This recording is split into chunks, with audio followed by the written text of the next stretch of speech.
Eso va a levantar nuestras sociedades y no nos damos cuenta que lo que estamos haciendo es cavar nuestra propia tumba y cavar la tierra debajo de nuestros pies, porque estamos consumiendo recursos naturales que ya no tenemos.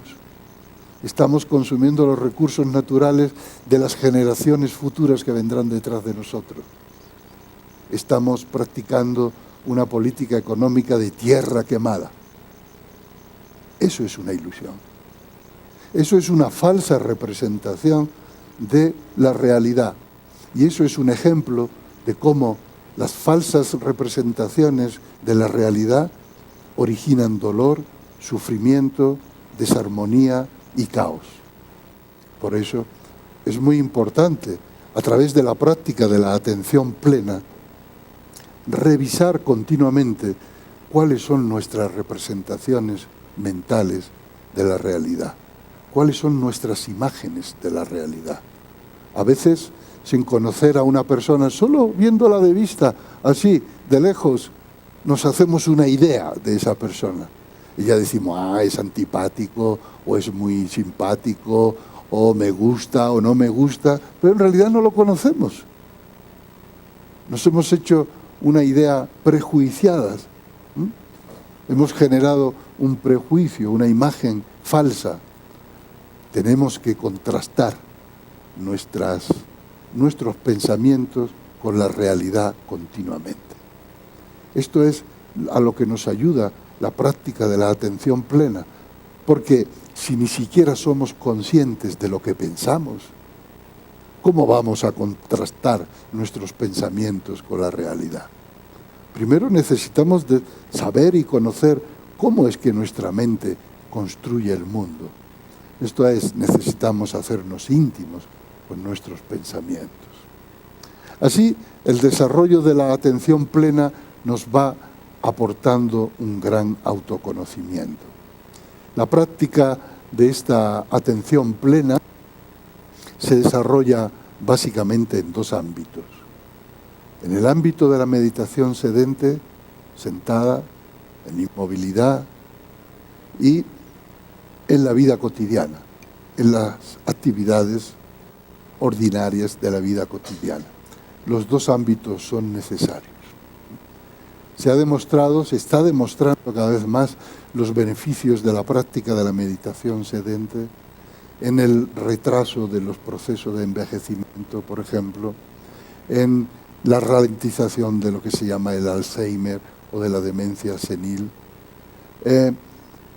Se ha demostrado también, porque se están haciendo cada vez más investigaciones científicas sobre los efectos de la práctica de la meditación, mindfulness, meditación, sin más, por ejemplo, en la reducción del estrés, o como medicina preventiva. Cuanto más se medita, menos se va a los hospitales, menos se va a la consulta del médico. Por eso también se está potenciando los cursos de atención plena para desactivar un poco, para descongestionar la seguridad social de los países. Debéis saber que hace apenas unos meses el Parlamento británico acaba de aprobar un paquete de medidas políticas de implementación de la atención plena en 4 ámbitos fundamentales de la sociedad, como son la educación, la medicina, todo el sistema judicial y de prisiones, y en el ámbito laboral.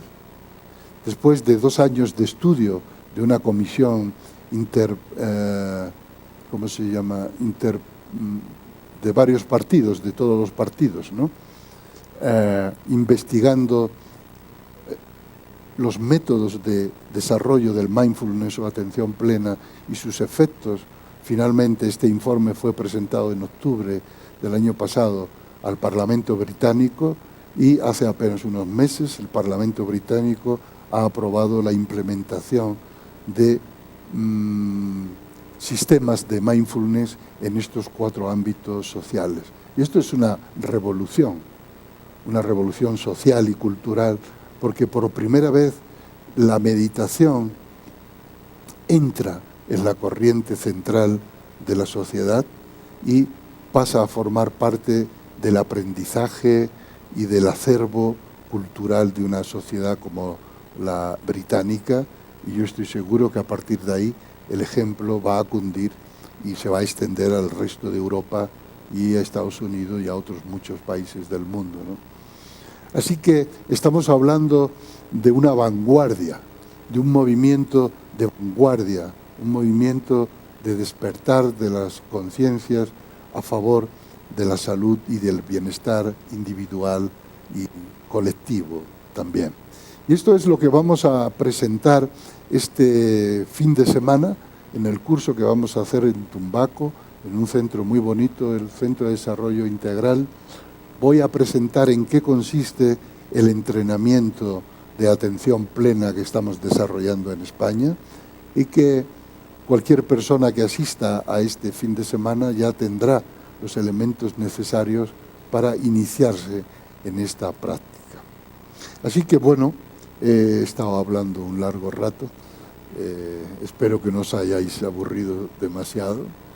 Ahora Nelson tiene algunas palabras que deciros y justo después vamos a tener un coloquio. Si alguien tiene alguna pregunta o alguien quiere que se toque algún tema en particular, vamos a tener la oportunidad de hacerlo.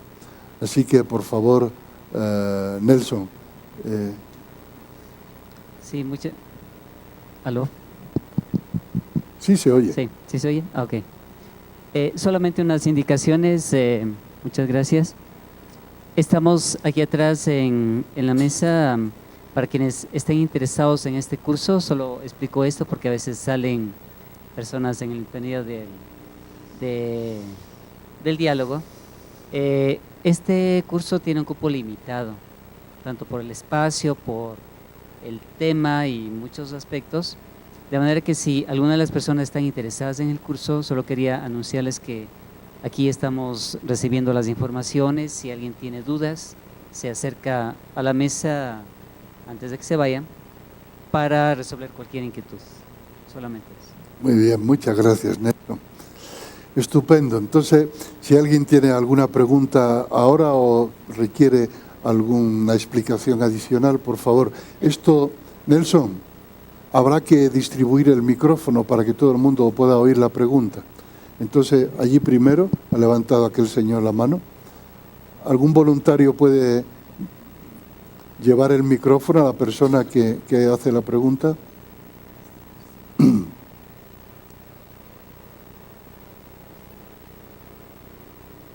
Buenas noches.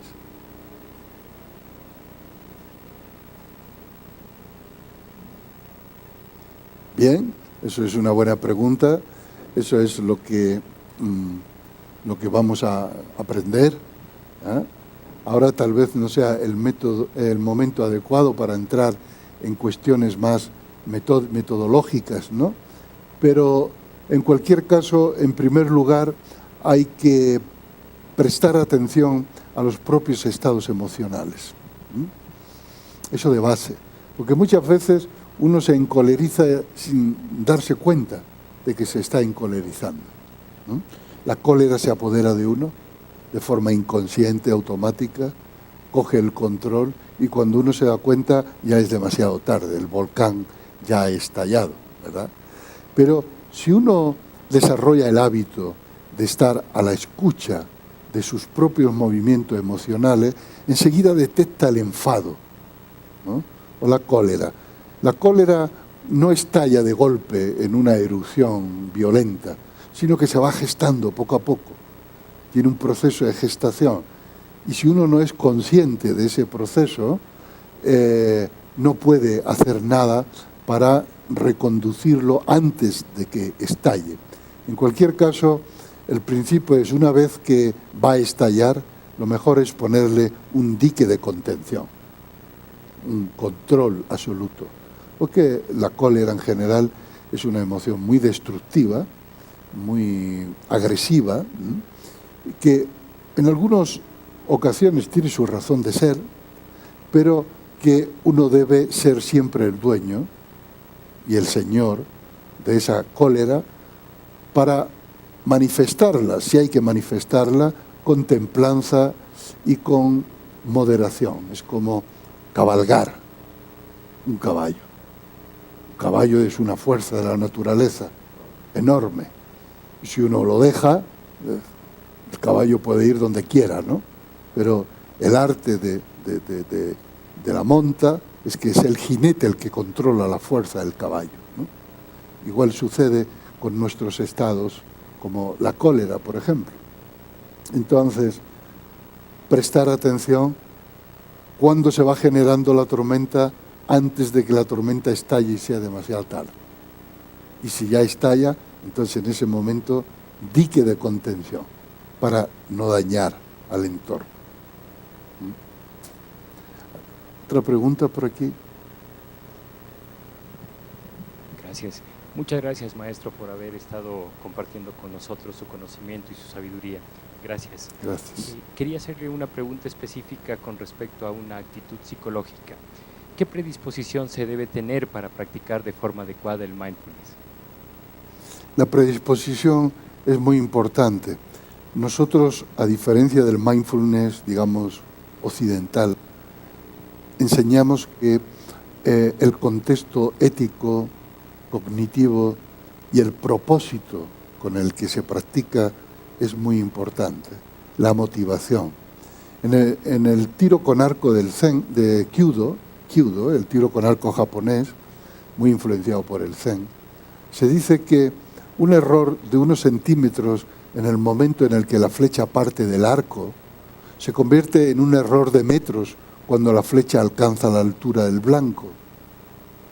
Esto es, si la motivación inicial no es justa, nos vamos a desviar mucho del propósito. ¿Y cuál es el propósito básico por el que practicar y desarrollar la atención plena? El propio bien y la propia felicidad y el bien y la felicidad de todos los seres vivientes. Es así como nosotros enseñamos el mindfulness. ¿Por qué es esto? Porque desde el punto de vista de la tradición budista, la mayor parte de nuestro dolor y sufrimiento tiene como origen y causa un estado que llamamos ignorancia. Ignorancia existencial, no ignorancia de no saber leer o escribir, o de no saber lo que ha dicho el noticiario. Ignorancia existencial, que es como una especie de ceguera que no nos permite ver las cosas tal y como son, la verdadera realidad. Entonces, puesto que no vemos la verdadera realidad como es, y puesto que no tenemos una forma de vida adaptada a lo que la verdad, por lo tanto, el resultado es el dolor y el sufrimiento. ¿Cómo evitar el dolor y el sufrimiento? Pues conociéndonos a nosotros mismos y conociendo la realidad tal y como es decir, siendo plenamente conscientes de la realidad. Y la atención plena es la condición sine qua non de la conciencia. Si no hay atención, no hay conciencia.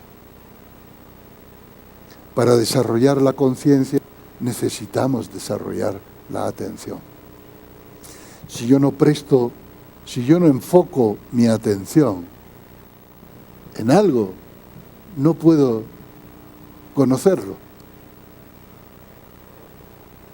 Por lo tanto, el arte y la facultad de prestar atención, de aprender a enfocar, de aprender a observar, forma parte de nuestro proceso de despertar. Y ese despertar conduce a un estado de bienestar y de felicidad. Es el organismo perfectamente integrado en su realidad, en su medio ambiente.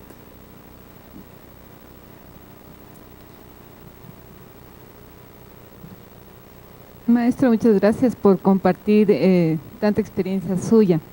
Yo quisiera que desde su punto de vista defina qué es estrés y esta conexión, porque ahora todo todo se deriva al estrés. Entonces yo sí quisiera que desde su punto de vista nos dé algo sobre esto y la conexión en la afección del propio cuerpo. Podríamos decir que el estrés es un estado en el que el organismo está tan saturado de estímulos que no puede responder adecuadamente a las solicitaciones de la vida cotidiana.